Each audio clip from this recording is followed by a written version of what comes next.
So yan po ay nagsimula na pong napisa yung ating mga sampin at doon may mga basilan pa. So tatlo itong sabay-sabay silang napipisa. Yan.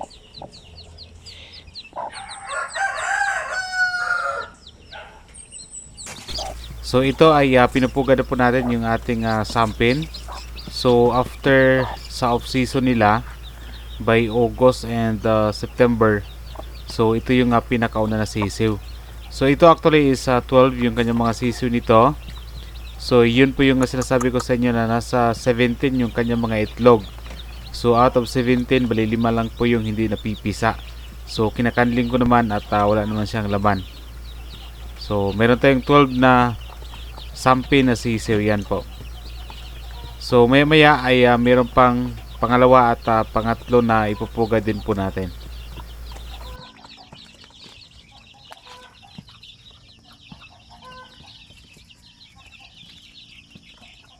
A few moments later. So ito yung next na ipupugad natin ngayon. Yan o. Yung ibang itlog kinakanling ko na pero wala nang laman. So kailangan natin ipugad ito ngayon.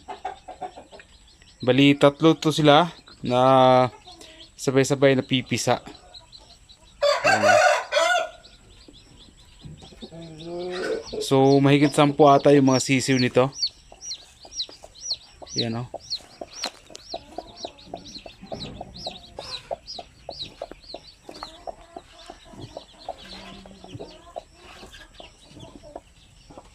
Doon sa kabila ay meron ding napipisa na isa. So yan. Tingnan natin. May lang natin ito ipugad. Doon sa kabila. Yan.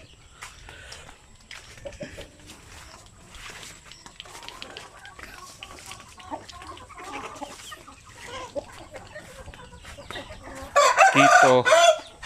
Meron ding mahigit 10 na basilan to. So at least may sampi na tayo, meron din tayong basilan. Yan o. So yung ibang itlog, hindi na yan mapipisa kasi wala nang laman. Sobrang laki ng basilan Oh. Laki. Kuha tayo ng isa pang sample. Ito na lang, ito na lang. Yan, basilan. Laki ng ulo, laki ng pa. Yan.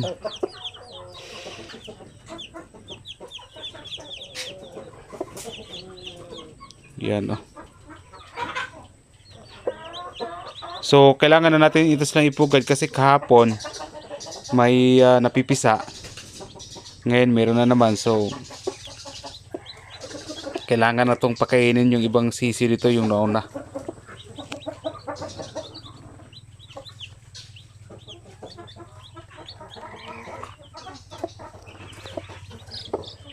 Yan.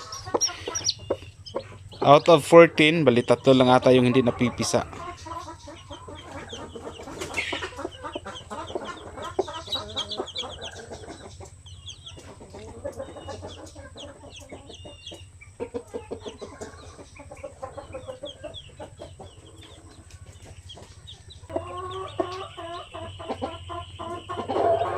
Isa malaki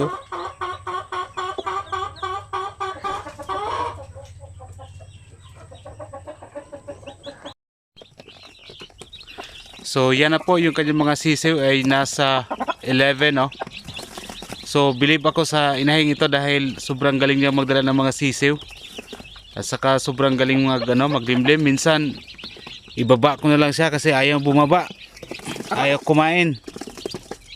Minsan inabutan ko na lang siya ng pagkain doon sa sa paitlugan niya. Kasi once maglimlim nito parang ayaw niyang bumaba.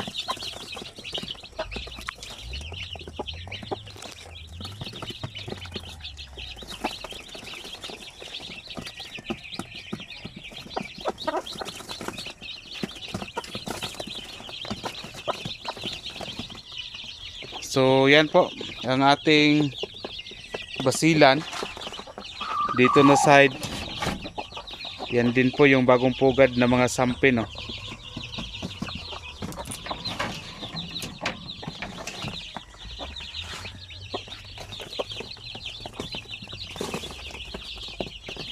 So itong isa, ito yung pinakahuli siguro kasi ayaw pang lumakad.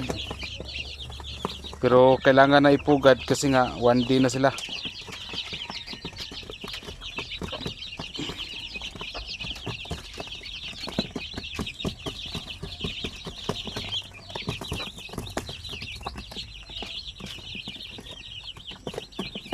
So ang sunod, pangatlo, yun yung ipupugad ko.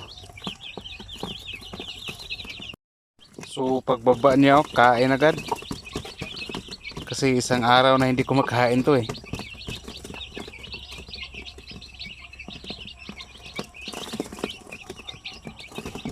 Pati mga sisiw niya.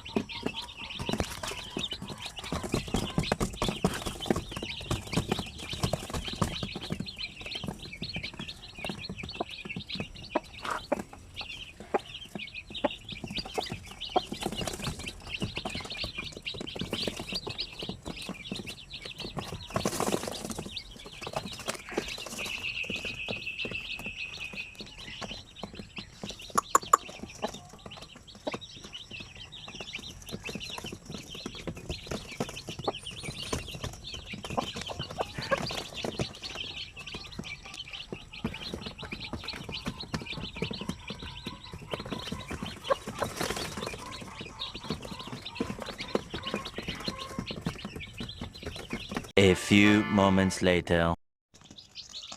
So yan po yung isa. Bali yung kanyang sisiw ay 10 lahat. Yung isa na parang hindi pa makalakad, yan yung pinakalas na napisa.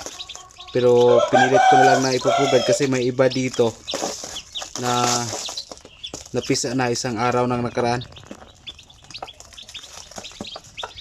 So yan oh.